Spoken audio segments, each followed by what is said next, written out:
Narinig mo na ba ang tungkol sa act of silence? Nagtataka ka ba kung kailan kailangang magsalita at kung kailan hindi?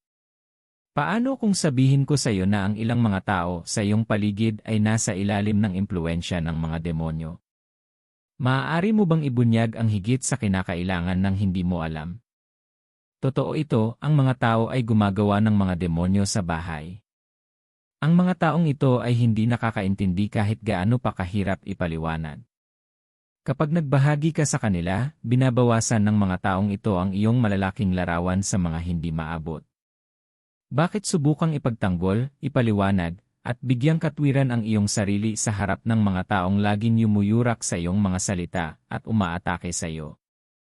Alam mo ba na hindi lahat ay nararapat sa iyong paliwanag?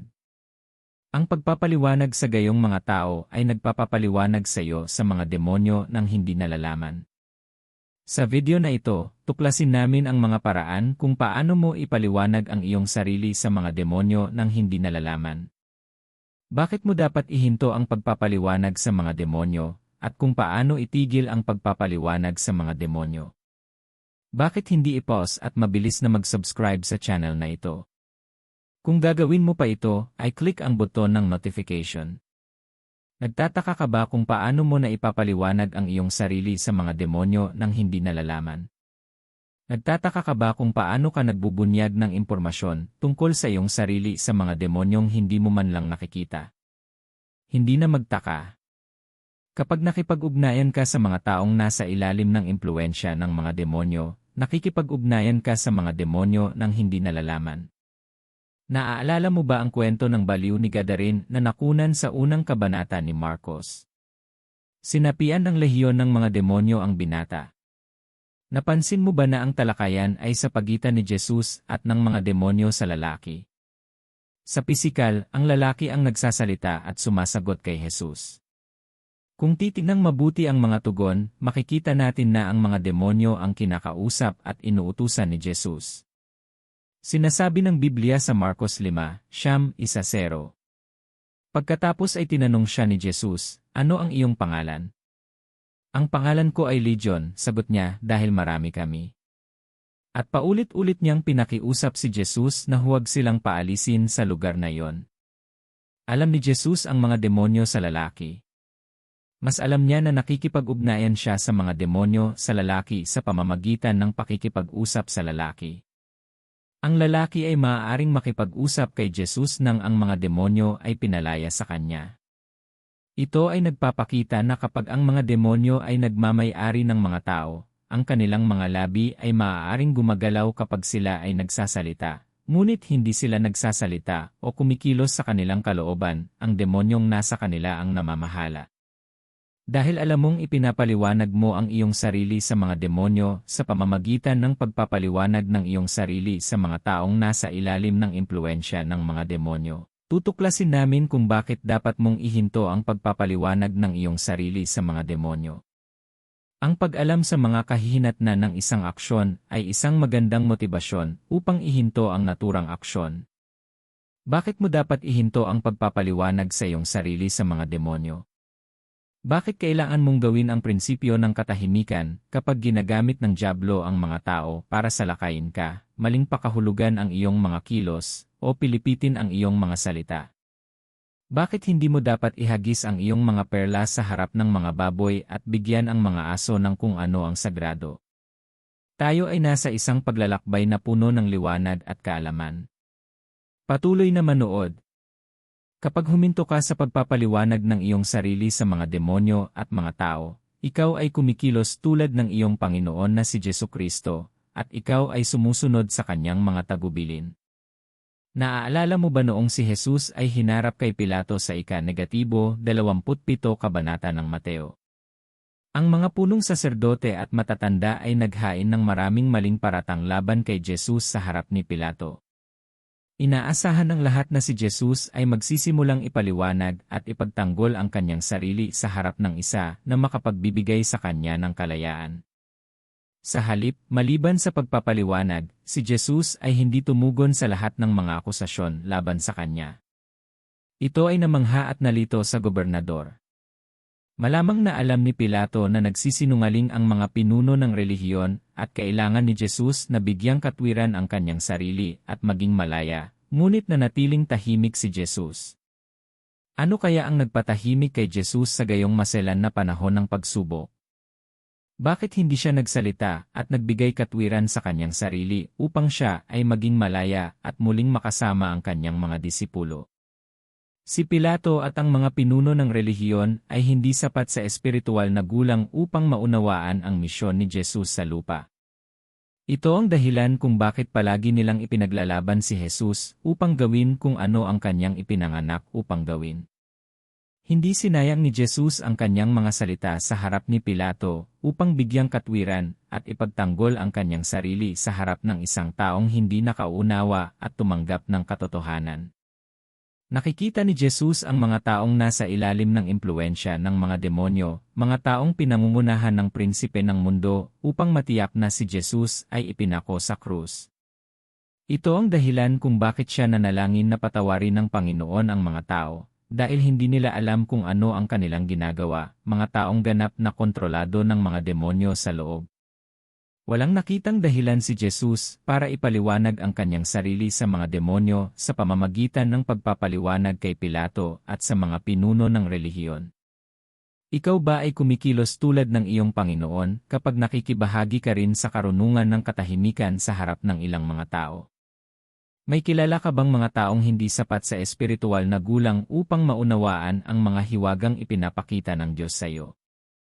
Mayroon ka bang mga tao sa paligid mo na hindi nakakaunawa sa pakikitungo ng Diyos sa iyo? Wala kang utang na loob sa gayong mga tao ng anumang paliwanag kapag hinahamon nila ang iyong espiritual na pagtatalaga o mga aksyon. Sa halip, may utang kang loob sa kanila ng malalim na katahimikan.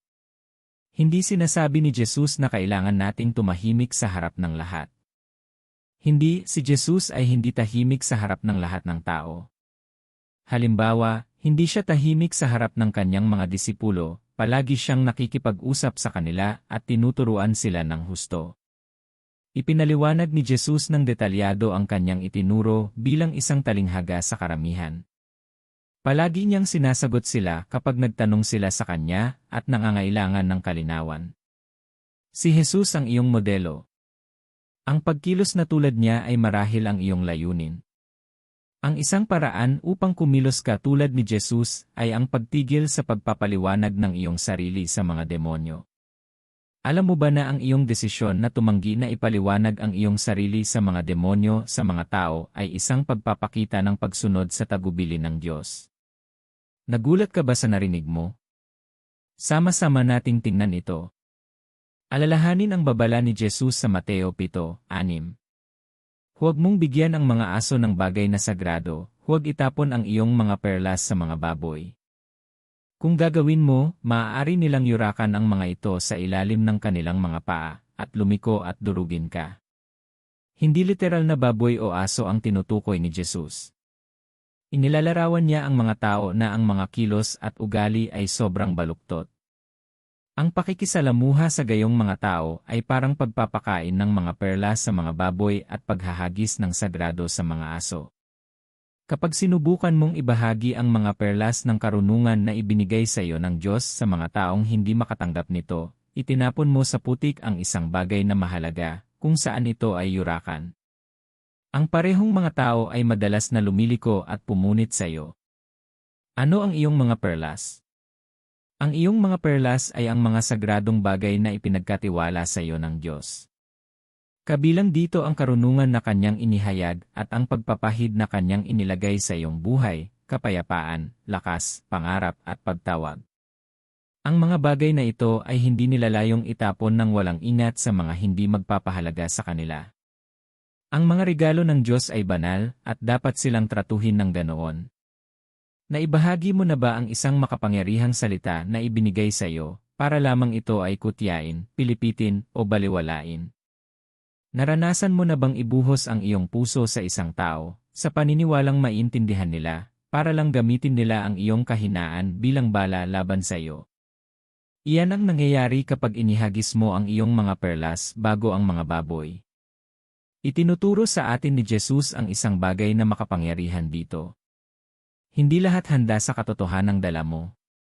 Hindi lahat ay kayang hawakan ang mga paghahayag na ibinigay sa iyo ng Diyos. Sa ilang mga kaso, ang pagtanggi ay hindi lamang isang kakulangan ng pangunawa, ito ay isang espiritual na paglaban.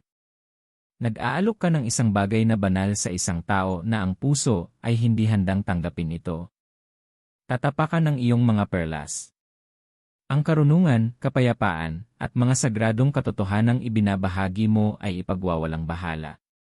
Ito ay maaaring masiraan ka ng loob.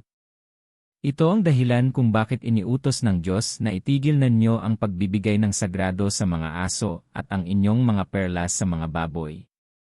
Itigil ang pagpapaliwanag ng iyong sarili sa mga demonyo sa pamamagitan ng mga taong ito. Ang iyong pagsunod sa tagubili ng Diyos ay nagpapakita na ikaw ay tunay na anak ng Diyos. Ito rin ay isang kinakailangan upang tamasahin ang mga pagpapala ng Diyos. Sinabi ni Jesus kung ikaw ay kanyang alagad, dapat mong gawin ang kanyang mga utos. Ikaw ba ay anak ng Diyos? Gamitin ang tagubiling ito upang ihinto ang pagpapaliwanag ng iyong sarili sa mga demonyo sa mga tao, upang pagtibayin ang iyong pagiging anak at buksan ang iyong sarili sa mga pagpapala ng Diyos. Ang pagpapaliwanag sa iyong sarili sa mga demonyo ay nakakaubos ng iyong enerhiya at nag-aalis ng iyong kapayapaan. Nakakaramdam ka ba ng pagod at hindi mo ito maiugnay sa anumang pisikal? Palagi ka bang nababagabag sa iyong puso? Iniisip kung paano ka nakikita ng mga tao? Nagtataka ka ba kung bakit ka gumagawa ng malambot na gawain sa pisikal, ngunit nakakaramdam ka pa rin ng pagod? Palagi ka bang nag-iisip at nag-o-overthink sa iyong mga kilos at salita kapag nasa paligid mo ang isang tao?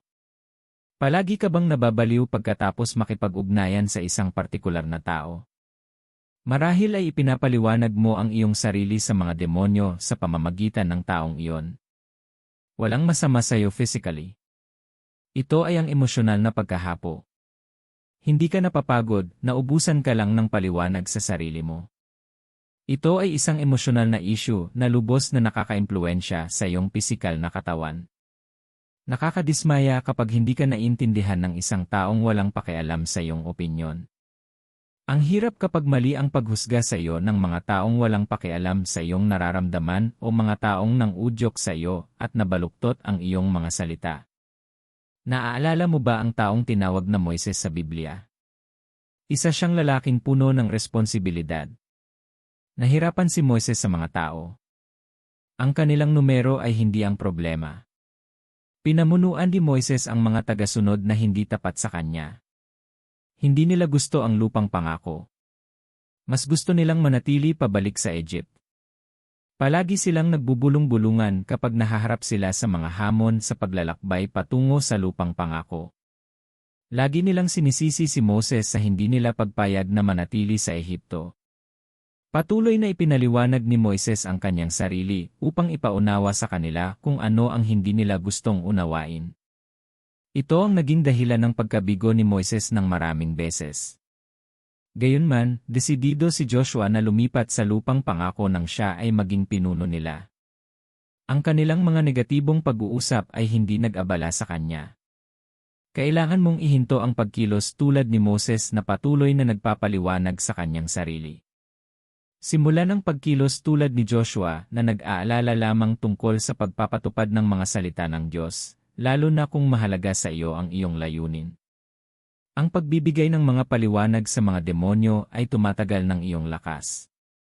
Ang pag-alam na hindi ka nakikipaglaban sa mga tao, ngunit may mga pagalit na kapangyarihan, ay papatayin ang pangangailangang ipaliwanag ang iyong sarili. Sa halip ay gagawin mo ang labanan bilang espiritual.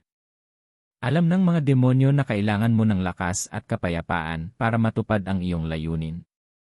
Gagawin nila ang lahat para ipaglaban ka. Sinasabi ng Biblia sa Juan 10:10, ang magnanakaw ay dumarating lamang upang magnakaw at pumatay at manira. Ako ay naparito upang sila ay magkaroon ng buhay at magkaroon nito ng ganap. Ang magnanakaw sa talatang ito ay ang demonyo. Ang pagnanakaw ay kanyang kadalubhasaan. Ayaw niyang makita kang maging lahat ng nilayon ng Diyos para sa iyo. Sinasabi ng Biblia na humahanap siya kung sino ang lalamunin. Karaniwang sinusubukan ng mga hayop na maubos ang kanilang biktima ng enerhiya bago sila tuluyang atakihin. Ito rin ang diskarte ng dyablo. Ginagamit niya ang kanyang mga demonyo para makipag-ugnayan sa iyo, inuubos ang iyong enerhiya bago maglunsad ng pag-atake. Kapag sinimulan mong ipagtanggol ang iyong mga aksyon, nakikinabang dito ang mga demonyo. Ninanakaw nila ang iyong lakas sa espiritual. Ito ang dahilan kung bakit dapat mong iwasang ipaliwanag ang iyong sarili sa mga demonyo at mga tao. Kapag susunod na sinubukan ng taong iyon na baluktutin ang iyong mga salita, maling pakahulugan ang iyong mga aksyon, at atakihin ka, piliin na huwag magpaliwanag. Tingnan ito bilang isang labanan, ngunit ang katahimikan ay maaaring lumaban para sa iyo. Panatilihing mute. Magpasya na maging mapayapa. Ang katahimikan ay nalilito sa mga demonyo. Nababahala sila na hindi alam ang iyong mga iniisip at susunod na linya ng aksyon. Ang Biblia ay nagsasalita tungkol kay Jesus, sinasabing alam niya kung ano ang gagawin. Ito ay tumutukoy sa kung paano siya nanatiling mute tungkol sa kanyang susunod na linya ng aksyon. Hindi lang siya nagbubukas ng usapan dahil bored siya o kailangan niyang makipag-usap. Maging katulad ng iyong guro. Ang mga taong nananahimik ay hindi nagbibigay sa dyablo ng anumang alam tungkol sa kanilang buhay. Nakikita ng dyablo ang kanyang sarili bilang isang pagkabigo anumang oras na inaatake kanya at ikaw ay nasa kapayapaan. Ang pagpapaliwanag ng iyong sarili sa mga demonyo ay nagpapalakas sa kanila. Ipinakikita ng kasulatan na ang dyablo at mga demonyo ay inalis na sa kanilang kapangyarihan. Binigyan ka ng Diyos ng otoridad sa kanila. Sinasabi ng Biblia sa 1 Juan 5:4-5. Sapagkat ang bawat ipinanganak ng Diyos ay dumadaig sa mundo.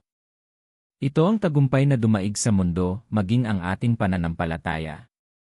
Sino ang nananaig sa mundo? Tanging ang naniniwala na si Jesus ay ang anak ng Diyos. Kasama sa mundo sa talatang ito ang dyablo at mga demonyo. Maaari nilang salakayin ang mananampalataya ng walang pahintulot, kusa man o hindi. Ito ang dahilan kung bakit inutusan tayo ng Diyos na huwag bigyan ng lugar ang dyablo. Hindi na kailangang bigyan ang dyablo ng puwang sa pag-uusap tulad ng ginawa ni Eva at ikinalulungkot ito. How much more explaining things to him? Nakikipagtulungan ka sa mga demonyo at pinahihintulutan sila sa iyong buhay kapag patuloy mong ipinapaliwanag ang iyong sarili sa mga demonyo at mga tao. Habang ipinagtatanggol mo, ipinapaliwanag, at binibigyang katwiran ang iyong sarili sa demonyo, binibigyan mo sila ng direktang impormasyon tungkol sa iyong buhay kung saan maaari nilang salakayin ka. Kahit na ang impormasyon ay hindi direkta, binigyan mo lang sila ng impormasyon na maiisip nila upang magmungkahi kung paano pupunta ang iyong buhay. Ang mga taong natuto ng ugali ng pagiging tahimik ay tila mas kakaunti ang pakikidigma upang labanan kumpara sa mga taong nagbahagi ng halos lahat tungkol sa kanilang buhay sa mga demonyo. Ang dyablo at mga demonyo ay hindi nakakaalam ng lahat.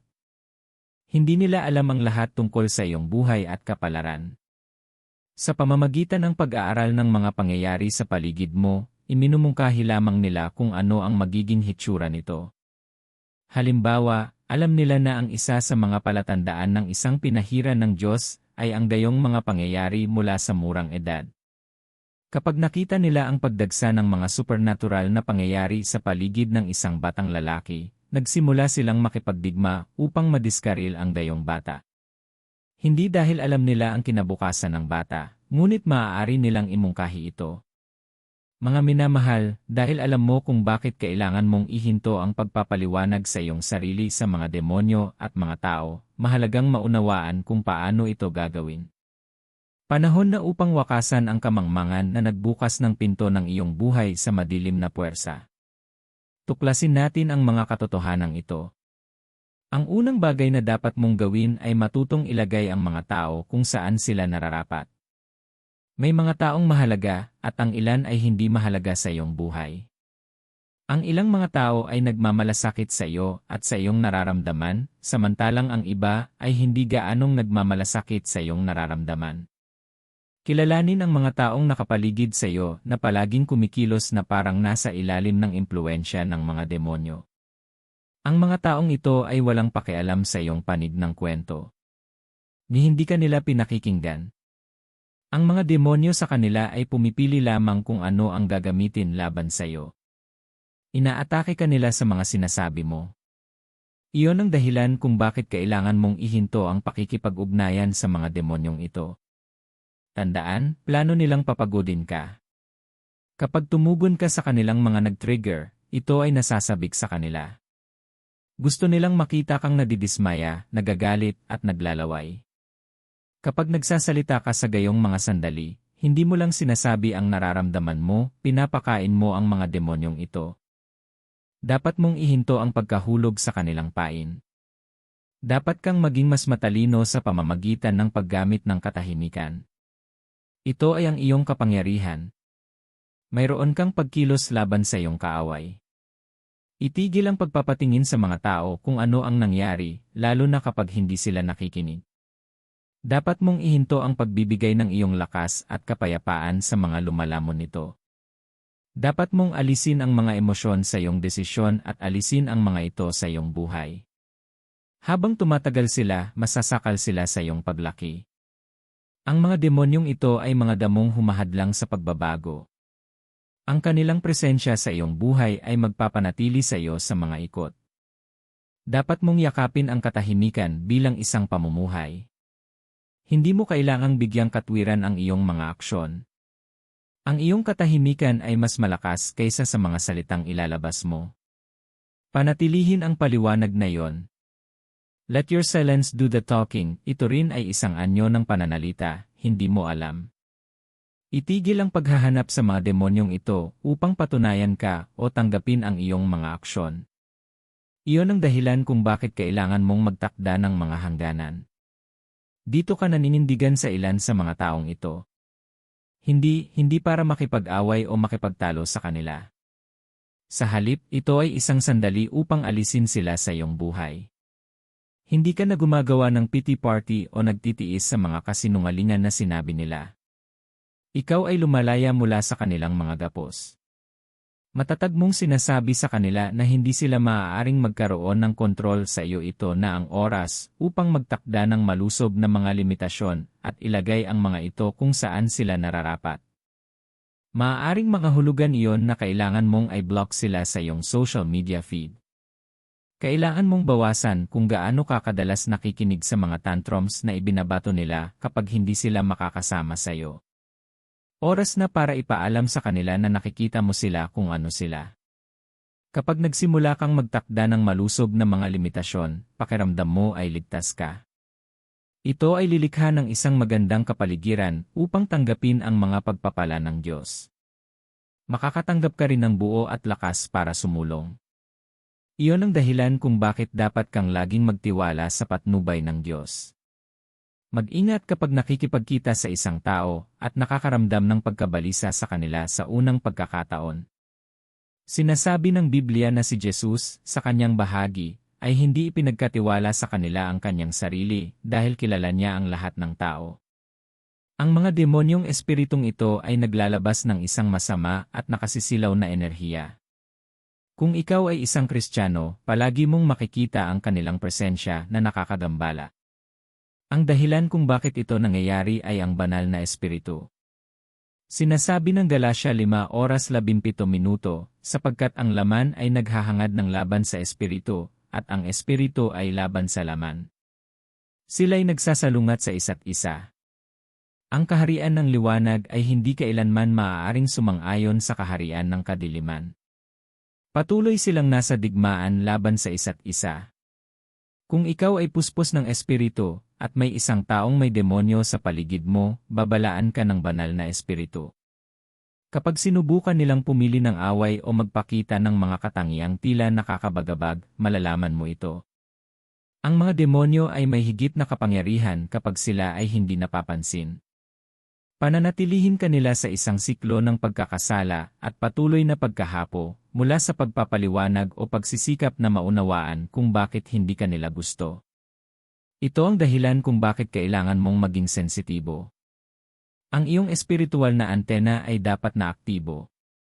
Kasama ni Jesus ang banal na espiritu, kaya nakilala niya ang masasamang espiritu. Alam mo ba na alam din ng mga demonyo na nadarama ni Jesus ang kanilang presensya? Narito ang isang kwento sa Mateo 8:28:31. Sinasabi nito, pagdating niya sa kabilang ibayo sa rehiyon ng mga Gadareno, sinalubong siya ng dalawang lalaking inaalihan ng demonyo na nagmula sa mga libingan. Napakarahas nila kaya't walang makadaan doon. Ano ang kailangan mo sa amin, anak ng Diyos? Sumigaw sila. Narito ka ba upang pahirapan kami bago ang takdang panahon? Ilang kalayuan sa kanila, isang malaking kawan ng mga baboy ang kumakain. Ang mga demonyo ay nakiusap kay Jesus, kung pinalayas mo kami, ipadala mo kami sa kawan ng mga baboy. Ginawa ng mga demonyong ito na magalit ang mga lalaki. Marahas sila sa iba pero hindi sila. Ang mga ito ay mga pisikal na sasakyan lamang para sa mga demonyong ito upang gumana at makapinsala sa iba. Sa sandaling nakita nila si Jesus, alam nilang nalantad na ang kanilang mga plano. Alam ni Jesus na ang dalawang lalaki ay sinapian. Naiintindihan niya ng walang napakaraming tanong o detalye. Ngayon isipin kung hindi sila nakita ni Jesus, patuloy sana sila sa pagiging mapanira. Iyan ang ginagawa ng mga demonyo sa pamamagitan ng iyong mga mahal sa buhay. Patuloy nilang sinasaktan ang mga hindi nakikita ang kanilang pagkakakilanlan. Maaari mong makilala tulad ni Jesus. Nasa iyo rin ang banal na espiritu. Sa pamamagitan niya, magkakaroon ka ng kakayahang umunawa. Hindi mo na kailangang maging biktima ng mga taktika ng mga demonyo. Kung gusto mong kontrolin ang iyong buhay, dapat mong mahanap ang regalong ito. Nagbibigay ito sa iyo ng pananaw sa kung ano ang nangyayari sa paligid mo. Ang mga pinagtataguan ng mga demonyong ito ay hindi na magiging lihim. Habang gumugugol ka ng oras sa Diyos, makikita mo ang kanyang tinig. Malalaman mo rin kapag ang kalaban ay nagtatrabaho sa iba. Matutulungan ka ng banal na espiritu na subukan o subukan ang lahat ng espiritu.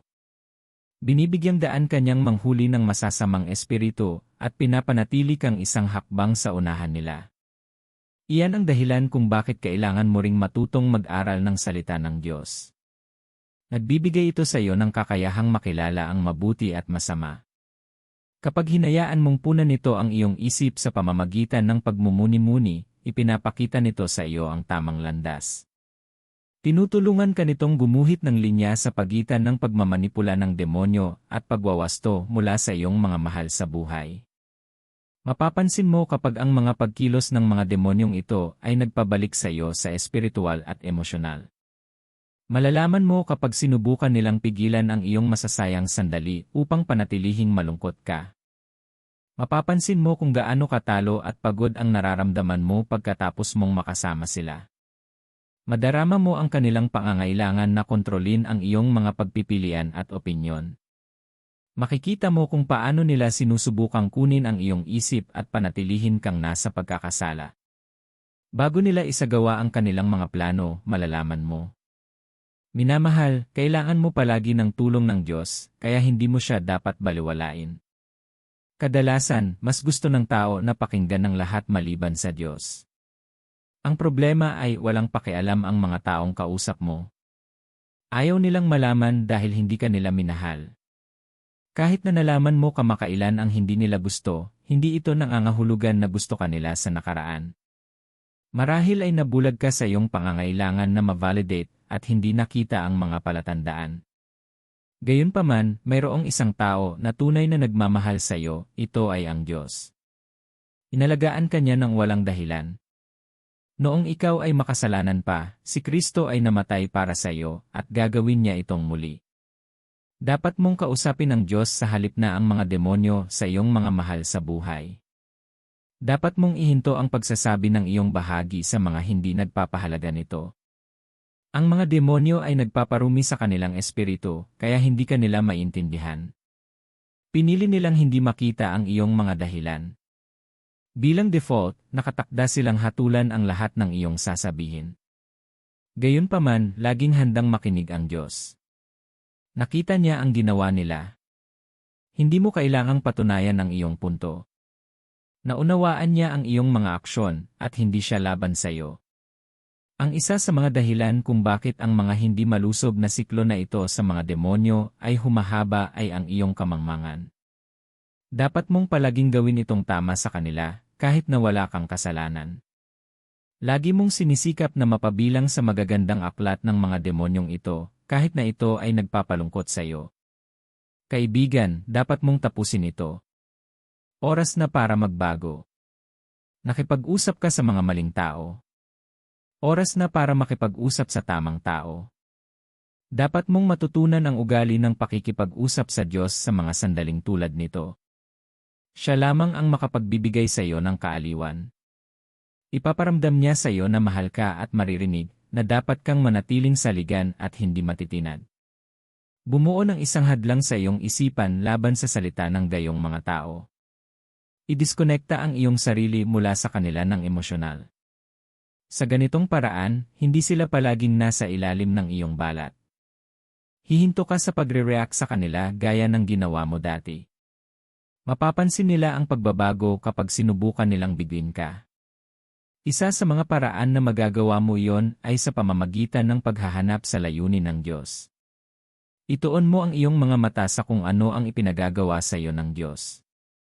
Sinasabi sa Hebreo 12:1-3, kaya nga, yamang napalilibutan tayo ng napakaraming ulap ng mga saksi, iwaksin natin ang lahat ng nakahahadlang at madaling nakakasagabal, at tumakbo tayo ng may pagtitiyaga sa takbuhan na itinakda para sa atin, na itinuon ang ating mga mata kay Jesus, ang nagpasimula at sumasakdal ng pananampalataya.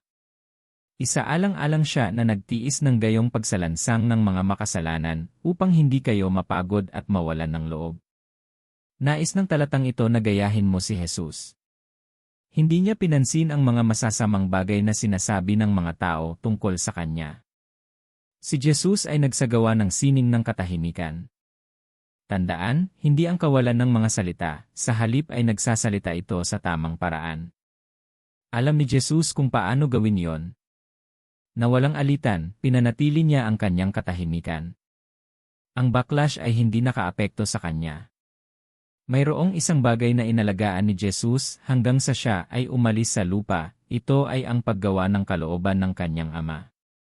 Si Jesus ay nanatiling tapat sa misyong iyon at hindi pinansin ang mga nagtangkang ipalaglag ito. Siya ay komportable sa hindi pagpapaliwanag sa kanyang sarili. Sinisikap ng mga demonyong ito na ilayo ka sa plano ng Diyos. Kinukuha nila ang iyong enerhiya para hindi ka makapag-focus sa dapat mong gawin. Dapat kang matuto lamang na humingi ng pagpapatunay mula sa Diyos. Dapat mong buuin ang iyong pagkakakilanlan sa pamamagitan ng iyong banal na layunin. Gawin lamang kung ano ang sinasabi sa iyo ng Diyos at ihinto ang pangangailangan na humanga sa iba. Tapusin ang cycle ng mga tao kalugod-lugod at hangarin upang parangalan ng Diyos. Makadarama ka ng kalayaan at higit na naaayon sa kalooban ng Diyos kapag ginawa mo ito. Dapat ka ring bumuo ng pagpipigil sa sarili at tumuon sa iyong lahi. Iwasan ang mga nagtatangkang hilahin ka pababa. Handa ka na bang tumanggap ng biyaya ng Diyos mula sa Diyos? Sama-sama tayong manalangin para lagi nating madaig ang mga masasamang puwersa sa ating paligid. Ama, salamat sa iyong biyaya at mapagmahal na kabaitan na mananatili magpakailanman. Sa katunayan, sa pamamagitan ng iyong mga kaawaan ay hindi ako nalilipol at ang iyong habag ay hindi nagkukulang. Salamat sa mahalagang sakripisyo ni Jesus na nagpagtagumpay sa akin sa mundo. Salamat sa tagumpay na mayroon ako laban sa dyablo at mga demonyo. Salamat dahil nakaupo talaga akong kasama ni Kristo sa mga makalangit na lugar. Salamat sa paglalagay sa akin sa itaas ng mga kapangyarihan at pamunuan. Luwalhati sa iyong maringal na pangalan. Ikaw ay mahabagin, kaya nga ako ay nauuna sa iyo. Panginoon, mangyaring hanapin ang aking matalik na pagnanasa at iniisip. Tingnan kung mayroong anumang masamang paraan na hindi nakalulugod sa iyo. Hayaang malinisan ako ng iyong mahalagang dugo. Linisin mo ako sa bawat kasalanan na humahadlang sa akin mula sa iyo. Ang iyong kalooban ay magkaroon ako ng katotohanan sa aking puso. Nais mo akong lumakad sa kalayaan na nagmumula lamang sa paglalakad sa liwanag ng iyong katotohanan. Tulungan mo akong mabuhay para sa iyo. Hayaan ang aking buhay na gugulin sa pagtupad sa iyong mga plano at layunin. Ama, dalangin ko na tulungan mo akong makilala ang mga tao. Hayaan ang aking espiritual na mga pandama na maging sapat na matalas upang makilala ang mga tao sa paligid ko sa ilalim ng impluensya ng mga demonyo. Alisin ang bawat tabing na humahadlang sa akin na makita ang mga taong itinanim ng mga demonyo sa paligid ko. Panginoon, humihingi ako ng espiritual na sensitivity upang makilala ang mga nagbabalakayo sa paligid ko. Panginoon, ibunyag ang bawat kaaway na naglalarawan sa kanyang sarili bilang isang kaibigan sa aking buhay. Nakatanggap ako ng katapangan na makipaghiwalay sa mga taong walang positibong impluensya sa aking buhay. Ama, ako ang ilaw ng sanlibutan. Tumanggi akong maging nasa kadiliman tungkol sa mga taong inilagay ng mga demonyo sa paligid ko. Panginoon, pinagtitibay ko na hindi ako nakikipagbuno laban sa laman at dugo kundi sa madilim na puwersa. Sinasaway ko ang bawat gawain ng kadiliman sa aking buhay. Bawat pinto na aking binuksan kung saan ang kadiliman ay nakapasok sa aking buhay ay supernatural na sarado. Bawat legal at illegal na pag-access kung saan inaapi ng mga demonyo ang aking buhay ay supernatural na hinaharangan. Ipinapahayag ko na walang sandata na ginawa laban sa akin ang uunlad. Walang panghula at panghuhula laban sa akin na uunlad. Ipinapahayag ko kay Kristo at tumanggi akong maging biktima ng mga pag-atake ng demonyo. Ama, alam ko na ito ay isang espiritual na labanan. Hindi ako ignorante sa mga lalang ng kalaban, ngunit naniniwala ako sa iyo. Hindi ako lumalaban ng mag-isa dahil palagi kang nagtatrabaho para sa akin. Alam kong pinangangalagaan, pinoprotektahan, pinalalakas, at inilalantad mo ang mga gawa ng kadiliman. Panginoon, huwag mo akong hayaang mahulog sa kanilang mga pakana. Mangyaring dalhin sa liwanag kung ano ang kailangang malaman. Takpan mo ako sa malupit na pag-atake ng iyong kapangyarihan. Tapusin ang ikot ng pagpapahirap at iligtas ako. Turuan mo akong makakita ng higit pa sa mga tao. Tulungan mo akong malaman na ang isang demonyo ay nagsasalita sa pamamagitan nila. Tumatanggap ako ng biyayang tumahimik mula ngayon. Nakatanggap ako ng biyaya na pumili ng mga taong pagbabahaginan ko ng impormasyon tungkol sa aking buhay. Nakatanggap ako ng biyayang ibahagi lamang ang pangitain ng aking buhay sa aking mga katulong na inorden ng Diyos. Salamat, Panginoon, dahil dininig mo ako. Natatanggap ko ang mga sagot sa lahat ng aking mga kahilingan sa makapangyarihang pangalan ni Jesus. Amen. Sigurado akong nakatanggap ka ng malalim na pananaw mula sa video na ito. Mag-subscribe para sa higit pang nakaka-inspire na nilalaman. Like, comment, at share sa iba. Pagpalain ka ng Diyos. See you sa susunod na video.